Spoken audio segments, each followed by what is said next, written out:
तो आपको थोड़ा बहुत प्रोग्रामिंग लैंग्वेज का कुछ नॉलेज है। अभी आप सी पढ़ रहे हो तो आपको ऑब्वियसली बताया होगा कि प्रोग्रामिंग लैंग्वेज क्या होती है। द ग्रुप ऑफ इंस्ट्रक्शंस होते हैं जो कंप्यूटर को कोई भी काम करने के लिए उसको बताते हैं, ठीक है, जो भी ऑपरेशन आपको परफॉर्म करना होता है। तो देखिए अभी हम लोग आप लोग सी पढ़ रहे हैं, अपन उसका next version C plus plus पढ़ेंगे, ठीक है, जिसको ये भी एक प्रोग्रामिंग लैंग्वेज ही है जो ऊप्स को सपोर्ट करती है, ठीक है, ऑब्जेक्ट ओरिएंटेड प्रोग्रामिंग सिस्टम, ठीक है, ये इसकी फुल फॉर्म है, ऑब्जेक्ट ओरिएंटेड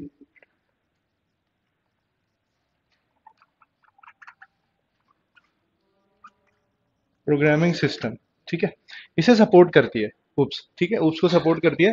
प्लस ये एक प्रोसीजरल लैंग्वेज भी है जैसी कि सी है, उसके वर्जन्स भी इसमें है, ठीक है। तो देखिए सी प्लस प्लस का जो इन्वेंशन है बजार्ने स्टोस्ट्रप ने किया था 1980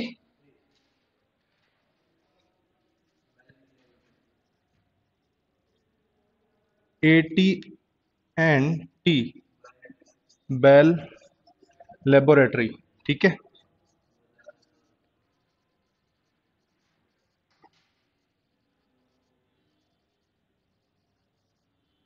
बजार्ने स्टोस्ट्रप ने 1983 के अंदर AT&T बेल लेबोरेटरीज के अंदर कैलिफोर्निया के अंदर इसका इन्वेंशन किया गया था, ठीक है।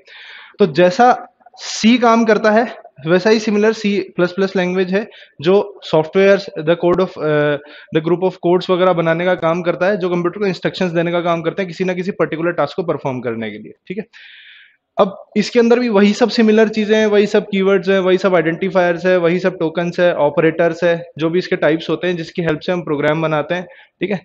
प्लस इसके अंदर कुछ स्पेशल फीचर्स क्या है जो सी के अंदर नहीं है। सबसे पहला तो होता है क्लास, ऑब्जेक्ट, एब्स्ट्रैक्शन,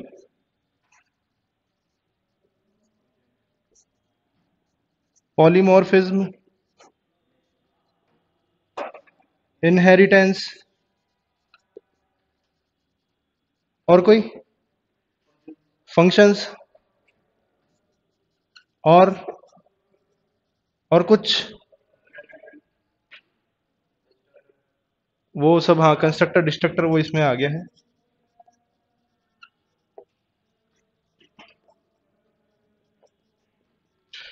ये इसके न्यू फीचर्स है, जो अपडेटेड फीचर्स है जो उसके अंदर नहीं थे, सी के अंदर जो नए एनहेंस हुए सी प्लस प्लस के अंदर, जिसकी हेल्प से हम एडवांस प्रोग्रामिंग कर सकते हैं, जो ऊप्स को 40% सपोर्ट करता है, ठीक है। ओके, तो देखिए इन फीचर्स के थ्रू हम क्या कर सकते हैं, लेस वर्क मोर इफेक्ट, ठीक है, कम काम में ज्यादा इफेक्ट वाली चीजें हैं ये, ठीक है। हम एक कैप्सूल बना के, अब कैप्सूल क्या होता है देखिए, अगर मेडिकल लैंग्वेज की बात करूं तो कैप्सूल का मतलब होता है मल्टीपल मेडिसिन एक ही मतलब ब्लॉक के अंदर स्टोर होती है। सेम चीज यहां होती है, मल्टीपल ऑपरेशन हम किस में स्टोर कर देते हैं, एक सिंगल क्लास के अंदर स्टोर कर देते हैं, ठीक है। जैसे कि डेटा और फंक्शन और क्लास, ठीक है, उसको हम एक बॉक्स के अंदर बाउंड कर देते हैं, फिर जहां आप उसको यूज करना चाहते हैं वहां पे आप उसको यूज कर सकते हैं एज इट इज उठा के। तो क्या होगा, लेस प्रोग्रामिंग मोर इफेक्ट हो जाएगा, ठीक है, लेस प्रोग्रामिंग मोर इफेक्ट। अब देखिए सबसे पहले अपन बात करते हैं क्लास की। क्लास क्या होता है, जब हम प्रोग्रामिंग करते हैं तो वहां पे सबसे पहला फीचर जो होता है सी प्लस प्लस का सबसे मोस्ट पावरफुल फीचर है क्लास, ठीक है, जहां पे हम एक ब्लॉक बना सकते हैं, operators, multiple functions, multiple type of operations perform कर सकते हैं। फिर जहां पे भी आप उस ऑपरेशन को और जगह यूज करना चाहते हो, सपोज करो मुझे ए प्लस बी का लॉजिक एक प्रोग्राम के अंदर, C equals to A plus B का लॉजिक मुझे एक प्रोग्राम के अंदर 10 जगह यूज करना है, तो मैं इस पर्टिकुलर ऑपरेशन को, इसके साथ में और भी दो चार ऑपरेशन से मान लीजिए, तो मैं बार बार उन लाइंस को लिखने की बजाय इसका एक कैप्सूल बनाऊंगा, एक क्लास बनाऊंगा, उस क्लास के अंदर ये सारे ऑपरेशंस को स्टोर करूंगा, एक फंक्शन के अंदर स्टोर करूंगा, फिर जहां पे भी मुझे उस कोडिंग को यूज करना है मैं सिंपली उस फंक्शन को ऑब्जेक्ट के थ्रू कॉल करके यूज कर सकता हूँ। इज दैट राइट, सही बोल रहा हूँ, इसमें कोई दिक्कत नहीं है, ठीक है। सबसे पावरफुल फीचर होता है ये सी प्लस प्लस का, ऑब्जेक्ट। क्लास को कॉल करने के लिए अगर आप क्लास का यूज करना चाहते हैं किसी दूसरी क्लास के, मल्टीपल टाइप ऑफ क्लासेस आप इसके अंदर बना सकते हैं सी प्लस प्लस के अंदर। अगर आप एक क्लास का यूज दूसरी क्लास में करना चाहते हैं या एक क्लास के फीचर्स को दूसरी क्लास में यूज करना चाहते हैं तो हम किसके थ्रू यूज करेंगे? ऑब्जेक्ट के थ्रू। ठीक है, ऑब्जेक्ट ही एक ऐसा जरिया है जो क्लास और फंक्शंस को एक्सेस कर सकता है एक क्लास से दूसरी क्लास के अंदर within a program, single program के अंदर, दूसरे प्रोग्राम के अंदर यूज नहीं कर सकते आप उसे। ठीक है, एब्स्ट्रैक्शन, एब्स्ट्रैक्शन के बारे में कोई बता सकता है एब्स्ट्रैक्शन क्या होता है?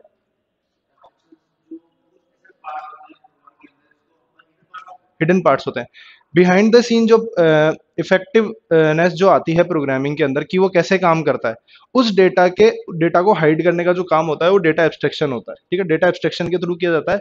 जो बिहाइंड द सीन जो प्रोग्रामिंग हो रही होती है, जो वर्किंग हो रही होती है, जो मशीन लर्निंग का काम होता है ना, एब्स्ट्रैक्ट क्लास बना के जो हम यूज करते हैं वो एब्स्ट्रैक्शन के थ्रू होता है। ठीक है, ये इसका थर्ड फीचर है। एक सबसे इंपॉर्टेंट मैं तुम्हारे को बता देता हूँ, फंक्शंस। ये क्या है? फंक्शंस क्लास का एक सब पार्ट है। जो आप क्लास यूज करोगे उस क्लास के अंदर आप जो भी टास्क परफॉर्म करोगे वो फंक्शन के अंदर परफॉर्म करोगे, क्योंकि उन्हीं फंक्शंस के थ्रू आप आगे भी प्रोग्रामिंग यूज कर सकते हो। सपोज करो आपने कोई ऑपरेशन परफॉर्म किया, वो एक फंक्शन के अंदर किया, उस फंक्शन को आप दूसरी क्लास में यूज कर सकते हो। जितनी जो भी क्लास आपने बना रखी है, ठीक है, उस फंक्शन के अंदर आप इसको यूज कर सकते हैं। पब्लिक फंक्शन की बात कर रहा हूं मैं। ठीक है, दो तरह के कीवर्ड्स, दो तरह के वेरिएबल्स और दो तरह के फंक्शंस होते हैं, लोकल ग्लोबल। ठीक है, वही सीन है यहाँ पे भी। एक आता है इनहेरिटेंस। ठीक है, जो ऊप्स को सपोर्ट करता है, सी प्लस प्लस में इसका यूज किया जाता है। मोस्ट पावरफुल फीचर इनहेरिटेंस, एक क्लास की प्रॉपर्टीज को दूसरी क्लास के अंदर यूज करना। ठीक है, उसको अपन क्या कहते हैं? इनहेरिटेंस। अच्छा, जिस क्लास को इनहेरिट किया जाता है उसे क्या कहते हैं? Parent class. और जिसके थ्रू इनहेरिट किया जाता है उसको चाइल्ड बोलते हैं। ठीक है, इसको बेस क्लास भी बोलते हैं और सुपर क्लास भी बोलते हैं। चाइल्ड क्लास को सब क्लास भी बोलते हैं और इसको क्या बोलते हैं? सुपर क्लास का अपोजिट क्या होगा? ठीक है, ये सब क्लास आप बोल सकते हो इसे। बेस क्लास और सुपर क्लास और पेरेंट क्लास, जिसको इनहेरिट किया जाता है, जिसकी प्रॉपर्टीज को एक्सेस किया जाता है दूसरी क्लास के अंदर, वो तो होती है पेरेंट क्लास। और जिस क्लास के थ्रू किया जाता है वो होती है अपनी चाइल्ड क्लास। ठीक है, ये इसकी जो भी वर्किंग है वो इस तरीके से होती है इनहेरिटेंस के अंदर। लेकिन एक मेजर इफेक्ट क्या है? मेजर इफेक्ट ये है कि जिस क्लास की प्रॉपर्टीज को आप एक्सेस कर रहे हैं वो सबसे पहले क्या होनी चाहिए? पब्लिक। ठीक है, पब्लिक होनी चाहिए। तीन तरह के एक्सेस मॉडिफायर्स होते हैं।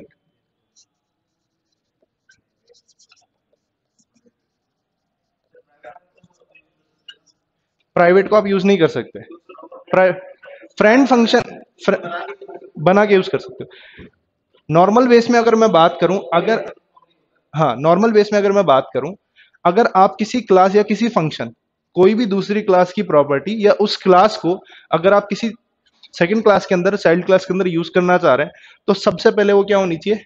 पब्लिक होनी चाहिए। ठीक है, पब्लिक कीवर्ड, प्राइवेट कीवर्ड और प्रोटेक्टेड कीवर्ड, तीन एक्सेस मॉडिफायर्स होते हैं जो यही काम करते हैं। सपोज आपने इसको प्राइवेट कर दिया, किसी क्लास को आपने प्राइवेट कर दिया जिसको आप इनहेरिट करना चाह रहे थे, उसकी प्रॉपर्टीज को एक्सेस करना चाह रहे थे, अगर आपने उसको प्राइवेट कर दिया तो उसकी प्रॉपर्टीज को आप एक्सेस नहीं कर सकते दूसरी क्लास के अंदर। सेम क्लास के अंदर आप उस फंक्शन को जरूर एक्सेस कर सकते हैं, बाहर वाली क्लास के अंदर उसको एक्सेस नहीं कर सकते। ठीक है, अब बात करते हैं पॉलीमॉर्फिज्म। ठीक है, पॉलीमॉर्फिज्म क्या होता है? एक ओवरलोडिंग और ओवरराइडिंग सुना होगा। ओवरलो ओवरराइडिंग और ओवरलोडिंग सुना होगा। इसका मतलब होता है ओवरराइडिंग। ठीक है, एक ही किसी फंक्शन की बात कर लो या ऑपरेटर की बात कर लो, दोनों में से कुछ भी ले सकते हैं। दोनों के अंदर function overriding, overloading, operator overriding, overriding और ओवरलोडिंग, दोनों चीजें होती है। ओवरराइडिंग, एक ही प्रोग्राम को, सेम प्रोग्राम को बिना कोई चेंज किए उसकी प्रॉपर्टीज को दूसरी जगह एक्सेस करना ओवरराइडिंग होता है। ओवरराइडिंग, ठीक है, एक जगह यूज कर लिया, सेम चीज को आपने दूसरी जगह यूज कर लिया, उसी फंक्शन या उसी प्रोग्राम के अंदर, एक ही क्लास के अंदर। नहीं, एक क्लास में भी यूज कर सकते हो आप, सेम क्लास के अंदर भी यूज कर सकते हो, सेम प्रोग्राम के अंदर भी यूज कर सकते हो। ओवरराइडिंग में यही सबसे स्पेशल फीचर है कि आप ओवरराइडिंग के अंदर किसी क्लास या किसी ऑपरेटर या किसी फंक्शन को बिना कोई चेंज किए यूज कर सकते हो यूजिंग ऑब्जेक्ट। ठीक है, ऑब्जेक्ट चेंज होना चाहिए, वो डिफरेंस होता है। ठीक है, उसके बाद में अपन फंक्शंस की बात करते हैं। देखिए फंक्शन क्या होता है, most important part of programming, C plus plus की प्रोग्रामिंग का most important part of overloading. Overloading में देखो क्या डिफरेंस है, ओवरलोडिंग के अंदर आप सेम फंक्शन डिफरेंट पैरामीटर्स, या same operator different parameters, parameters जानते हो अंदर जो हम पास करते हैं जिसके थ्रू हम वैल्यूज पास करते हैं, ठीक है। पैरामीटर्स और आर्ग्यूमेंट्स दोनों अलग अलग चीज है, ठीक। हाँ, आर्ग्यूमेंट पास किया जाता है कॉलिंग के टाइम पे, और उससे पहले जब बनाया जाता है फंक्शन को तब पैरामीटर बनाया जाता है। पैरामीटर की वैल्यूज को जो पास किया जाता है उन वैल्यूज को बोला जाता है आर्ग्यूमेंट, ठीक है। तो जब पैरामीटर पास करते हैं मल्टीपल टाइप ऑफ सेव, आपका जैसे फंक्शन सेम है, मान लीजिए पवन नाम से फंक्शन बना दिया, उसके अंदर आपने इंट ए इंट बी दो पैरामीटर्स पास किए।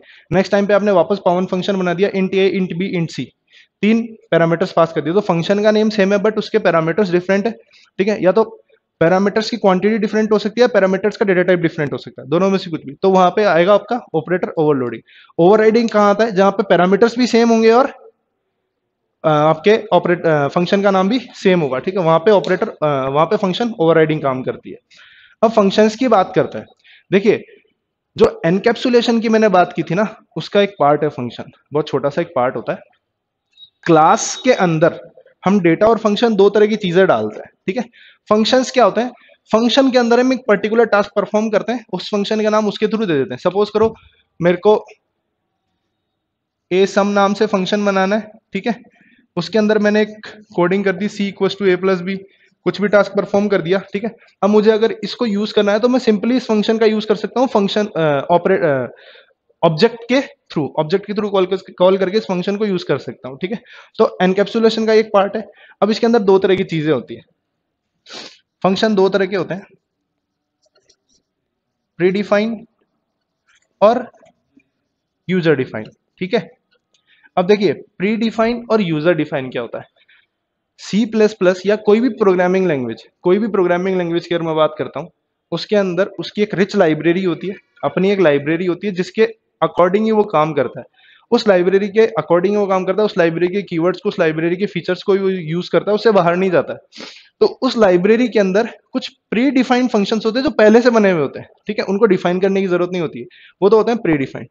सेकेंड थिंग आती है यूजर डिफाइंड, जिसको बनाया जाता है। यूजर अपने रिक्वायरमेंट के अकॉर्डिंग उसको डिजाइन करता है, और फिर आगे सिंगल प्रोग्राम के अंदर मल्टीपल क्लासेस के अंदर आप उसका यूज कर सकते हो। वही सेम सीन रहेगा पब्लिक, प्राइवेट और प्रोटेक्टेड। इन तीनों कीवर्ड्स का यूज करके अगर पब्लिक रखते हो तो किसी भी क्लास में एक्सेस कर सकते हो, प्रोटेक्टेड रखते हो तो सिर्फ जिसमें इनहेरिट करे उसको यूज कर सकते हो। नेक्स्ट थिंग, प्राइवेट रखते हो तो आप सेम क्लास के अंदर यूज कर सकते हो, बाहर वाली क्लास के अंदर यूज नहीं कर सकते, ठीक है। इतना क्लियर है, इसमें कोई डाउट है? ठीक है। फंक्शन और मेथड सेम चीज होती है। आप जावा में जाओगे वहां मेथड्स बोला जाता है, यहाँ सी प्लस प्लस में आओगे यहाँ पे फंक्शंस बोला जाता है, ठीक है। आप लिखना चाहो तो लिख सकते हो। ये इंट्रोडक्शन हो गया इसका, ठीक है। ये इसके फीचर्स हैं पूरे, ठीक है। इनहेरिटेंस के अंदर कौन कौन सी दो तरह की क्लासेस होती है वो लिख सकते हो।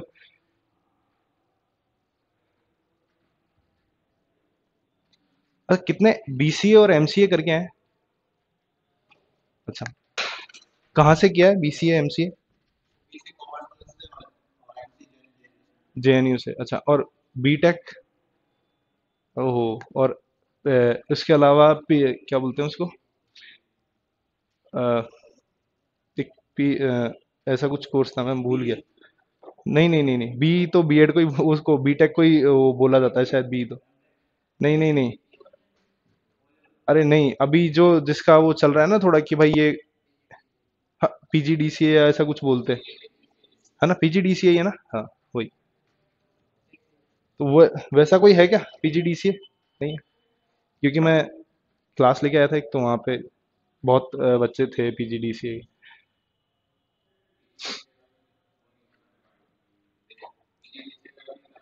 हाँ, मान्यता अभी उसकी हुई नहीं है कि वो इंक्लूडेड है या नहीं है, ऐसा कुछ है। ओके।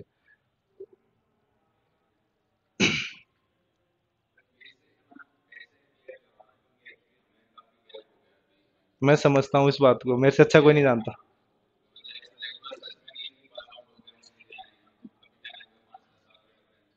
कोई दिक्कत नहीं है, आप टेंशन मत लो। एकदम बेसिक लेवल से चलेंगे, बिल्कुल जीरो लेवल से, जैसा एक एक चीज अपन क्लियर करके चलेंगे, क्या होती है और क्यों होती है, इसका नाम यही क्यों है, दूसरा क्यों नहीं है?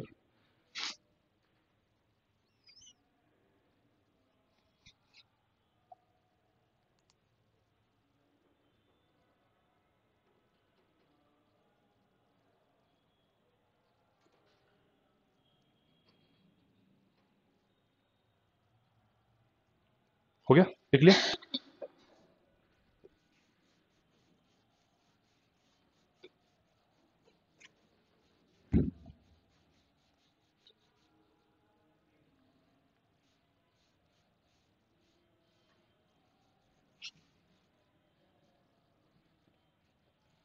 अब देखिए हम बात करते हैं टोकन्स की, ठीक है।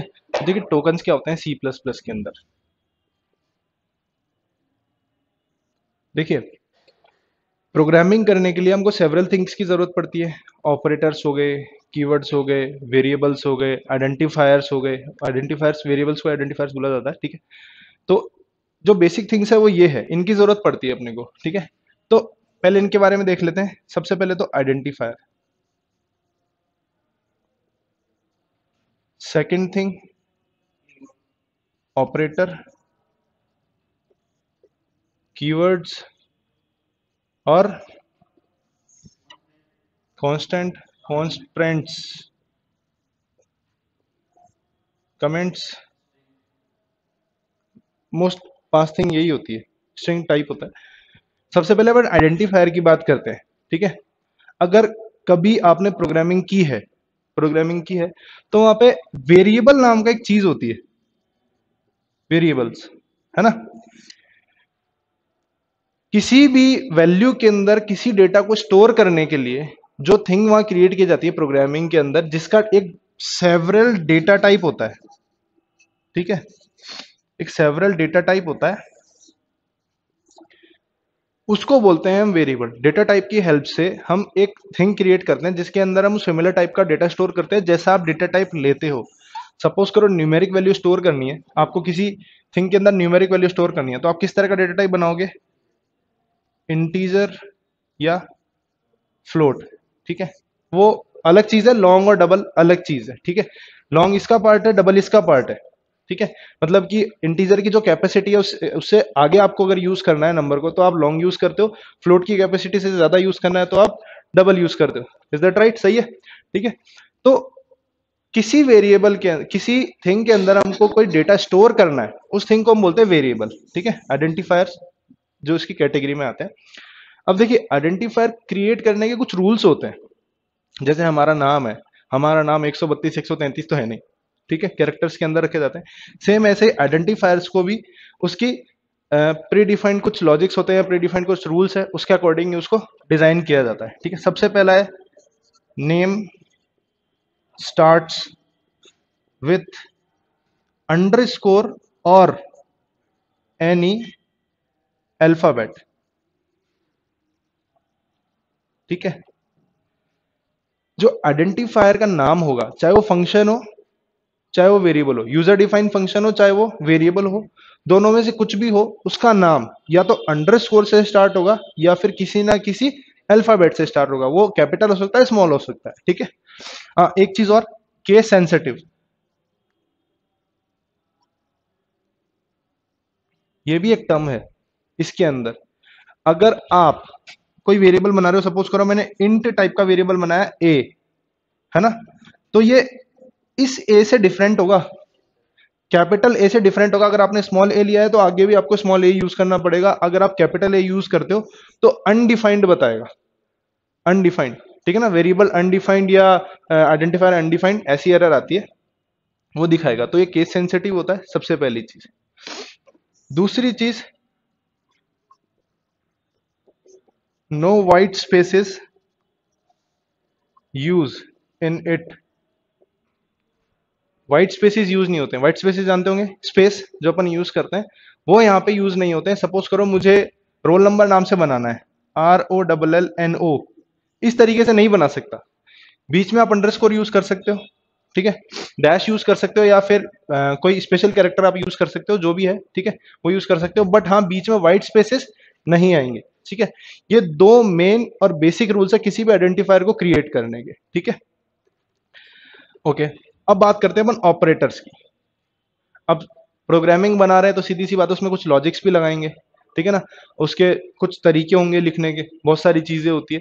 तो वहां पे हम कुछ स्पेशल कैरेक्टर्स को यूज करते हैं, ठीक है, जिनको बोला जाता है ऑपरेटर्स, जो किसी भी ऑपरेशन को ऑपरेट करने का काम करते हैं। उनकी हेल्प के बिना कोई भी ऑपरेशन, कोई भी टास्क परफॉर्म, कोई भी लॉजिक परफॉर्म नहीं कर सकते हो, ठीक है। पहले ये लिख लीजिए, ये बेसिक टर्म्स है, बिल्कुल बेसिक टर्म्स, जिनके बिना आप, इनको यूज किए बिना आप आइडेंटिफायर्स क्रिएट नहीं कर सकते हो, ठीक है।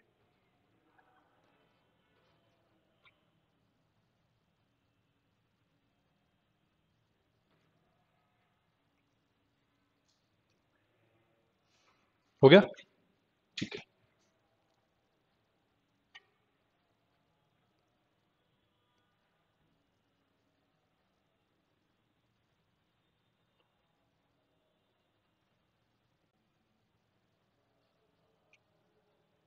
टोकन्स का नाम जरूर लिख लीजिएगा एक साथ ही, जितने टोकन्स हैं।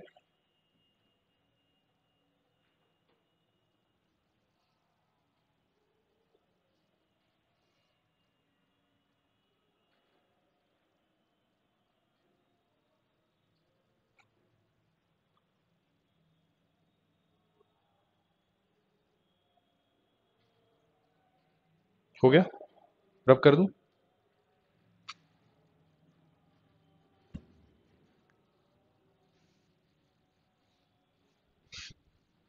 अब देखिए, अब बात करते हैं अपन ऑपरेटर्स की।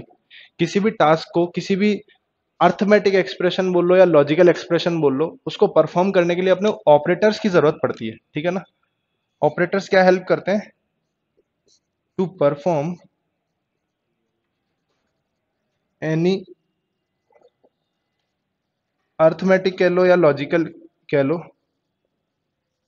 ठीक है। उसके अलावा भी बहुत यूज है ऑपरेटर्स के। आप जो लाइन ऑफ कोड्स लिखते हैं उनके अंदर भी ऑपरेटर्स का यूज आता है। सी आउट, जो इनपुट और आउटपुट हम करते हैं, इनपुट आउटपुट जो फंक्शंस, इनपुट आउटपुट जो कीवर्ड्स आप यूज करते हो, वहां पे भी ऑपरेटर्स का यूज आता है। Left shift, right shift operator, semi colon, ठीक है, colon, plus minus, divide, multiply, ये सारे, ठीक है। उनके लिए अपन इनको काम में लेते हैं ऑपरेटर्स को। अब डिफरेंट डिफरेंट टाइप के ऑपरेटर्स होते हैं, ठीक है, उनकी बात करते हैं। टाइप्स ऑफ ऑपरेटर्स कौन से होते हैं?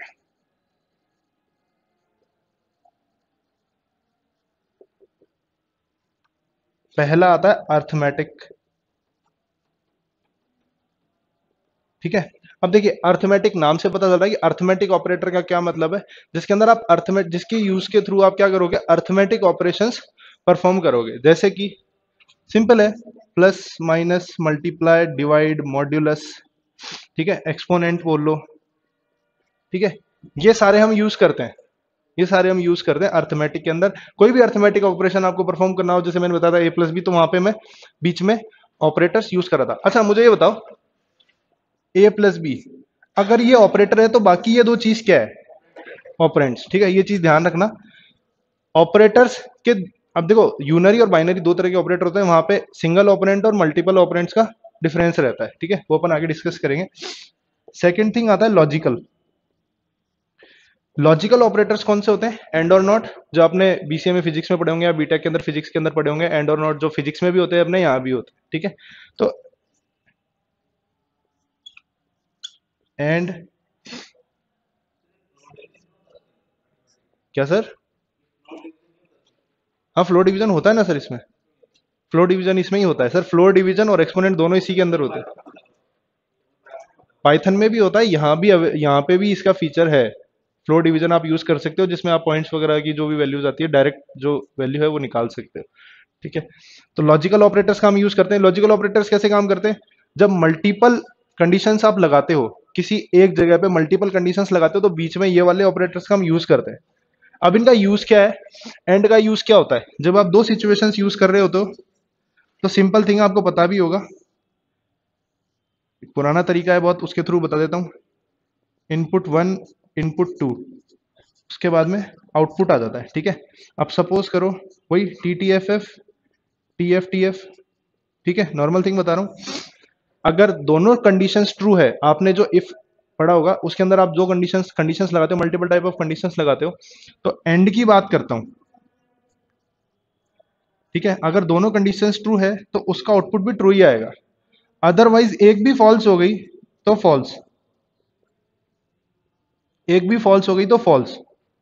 ठीक है, अब और की बात करता हूं, तो और के अंदर क्या होता है, एक भी ट्रू हो गई तो ट्रू है, चाहे 10 कंडीशन हो, चाहे 20 कंडीशन हो, चाहे कितनी भी कंडीशन हो, एक भी कंडीशन अगर ट्रू है तो सारे ट्रू हो जाएंगे। फॉल्स की कंडीशन क्या रहेगी, जब सारे फॉल्स है ना तभी फॉल्स होगा, अदरवाइज फॉल्स नहीं होगा। ठीक है, अच्छा, मतलब बच्चों को पढ़ा, जो 11वीं 12वीं के बच्चों को बताया जाता है तो उसको उनको कैसे बताया जाता है कि इसका मतलब तो होता है मल्टीप्लाई, इसका मतलब होता है प्लस, मतलब जीरो को किसी भी चीज से मल्टीप्लाई करोगे तो जीरो आएगा, और वन को किसी भी चीज से प्लस, मतलब प्लस करोगे तो वही चीज आएगी जिससे आप प्लस कर रहे हो। ठीक है, तो वो वाली चीज है।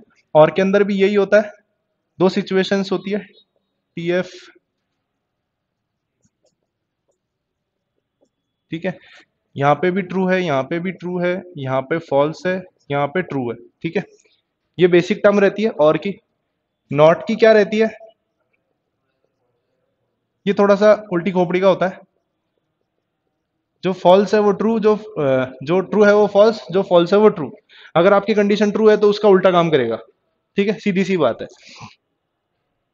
ये इसकी बेसिक टर्म्स है, बेसिक मेथोडोलॉजी है कि ये काम कैसे करता है। ठीक है, एंड और नॉट तीनों चीजें हैं, ये लॉजिकल ऑपरेटर्स है। अब इसके अंदर भी डिफरेंस है, बिटवाइज और लॉजिकल। ठीक है, बिटवाइज और लॉजिकल में डिफरेंस क्या है, ये ऑपरेटर्स जो यहाँ यूज हो रहे हैं ना, वहां सिंगल ऑपरेटर यूज होता है, और के अंदर सिंगल ऑपरेटर यूज होता है, नॉट के अंदर सिंगल ऑपरेटर यूज होता है। ठीक है, नेक्स्ट अपन बात करते हैं रिलेशनल, रिलेशनल ऑपरेटर। देखो इस टर्म का बहुत सिंपल सा मतलब है, जो कंपेयर करने के काम आएगा ना वो रिलेशनल ऑपरेटर होगा, जो कंपेयर करने का काम करेगा।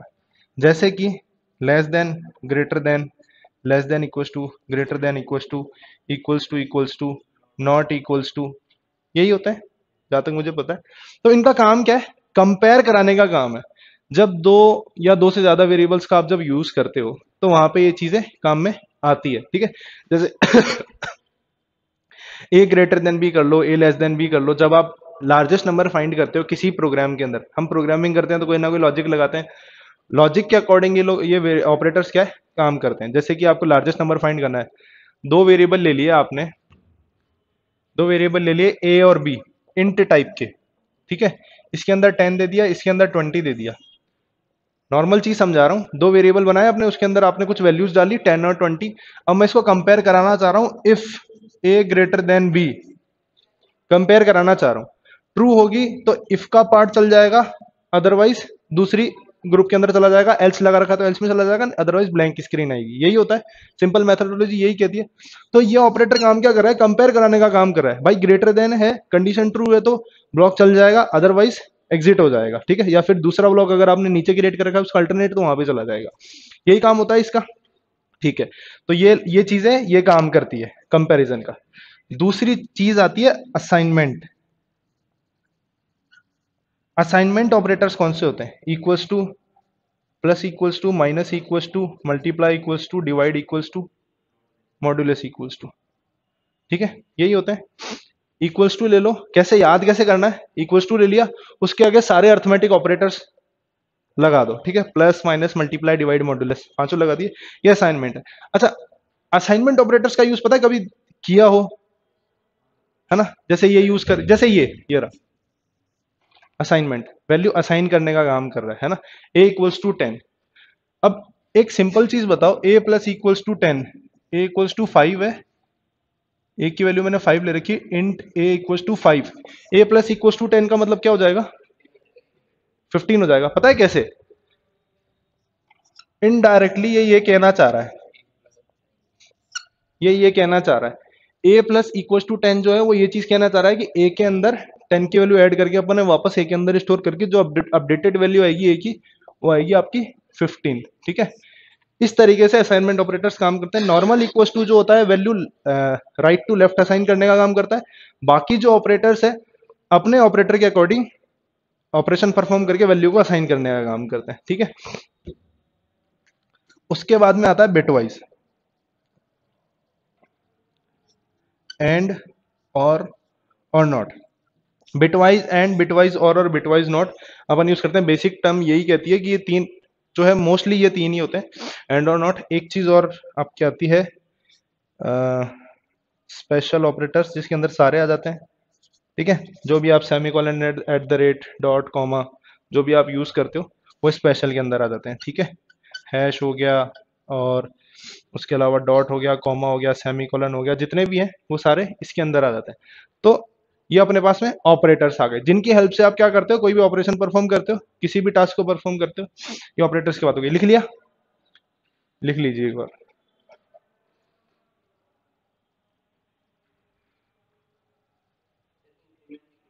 हाँ, इंक्रीमेंट डिक्रीमेंट, मैं एक और भूल गया था। इंक्रीमेंट और डिक्रीमेंट, ठीक है। प्लस प्लस और माइनस माइनस। देखिए, ये दो तरह के ऑपरेटर्स जो होते हैं वो अपने यहाँ पे यूज होते हैं, ठीक है। सी के अंदर भी हम यूज करते थे, सी प्लस प्लस में भी हम यूज करते हैं, ठीक है। सी प्लस प्लस और माइनस माइनस, देखो इनका काम क्या है, किसी भी वैल्यू को एक से इंक्रीमेंट करना या किसी भी वैल्यू को एक से डिक्रीज करना, ठीक है। एक नंबर से, सिंगल नंबर से डिक्रीज करोगे तो ही ये चीज काम करेगी, अदरवाइज ये चीज काम नहीं करेगी। ए प्लस प्लस का मतलब है ए की वैल्यू अगर मैंने 5 कर रखी है और अगर ए प्लस प्लस कर दिया, तो वहां पे एक नंबर से, सिर्फ एक नंबर से, एक डिजिट से क्या हो जाएगा, उसमें इंक्रीमेंट हो जाएगा। माइनस माइनस करोगे तो एक नंबर से डिक्रीमेंट हो जाएगा। यानी कि प्लस प्लस करोगे तो 6, माइनस माइनस करोगे तो 4 हो जाएगा, ठीक है। अब एक से ज्यादा करना है तो वही ए इक्वल्स टू ए प्लस 2 ये करोगे, ठीक है। अब देखो, इंक्रीमेंट और डिक्रीमेंट में भी दो तरह के होते हैं, पोस्ट फिक्स और प्री फिक्स, ठीक है ना। इसमें भी दो तरह के आते हैं, पोस्ट फिक्स और प्री फिक्स। अब देखो, पोस्ट फिक्स और प्री फिक्स में ना बहुत सारे लोगों को कंफ्यूजन रहता है। बहुत सारे लोगों को कंफ्यूजन क्या रहता है कि काम कैसे करता है भाई। प्लस प्लस कर रहे हैं तो भी एक से इंक्रीमेंट हो रहा है, आगे प्लस प्लस कर रहे हैं तो भी एक से इंक्रीमेंट हो रहा है, पीछे प्लस प्लस कर रहे हैं तो भी एक से इंक्रीमेंट हो रहा है। बिहाइंड द सीन वर्क कैसे करता है?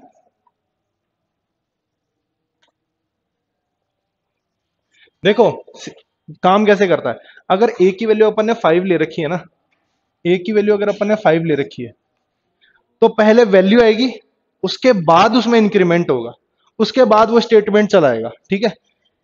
प्लस प्लस ए में क्या होता है, पहले इंक्रीमेंट होगा, बाद में वैल्यू आएगी। पहले एक से इंक्रीमेंट हो जाएगा, बाद में उसकी वैल्यू पे स्टेटमेंट एग्जीक्यूट होगा। यही होता है, ठीक है। नॉर्मल बेसिक थिंग यही कहती है, ठीक है। ये तो है आपका पोस्ट फिक्स और ये है आपका प्रीफिक्स, ठीक है। इस तरीके से काम होता है। ऑपरेंड से पहले जो यूज कर रहे हो वो तो है प्रीफिक्स, ऑपरेंड के बाद अगर यूज कर रहे हो तो वो है पोस्ट फिक्स, ठीक है। ये ऑपरेटर्स हो गए अपने। अब देखिए, कीवर्ड्स की बात करते हैं।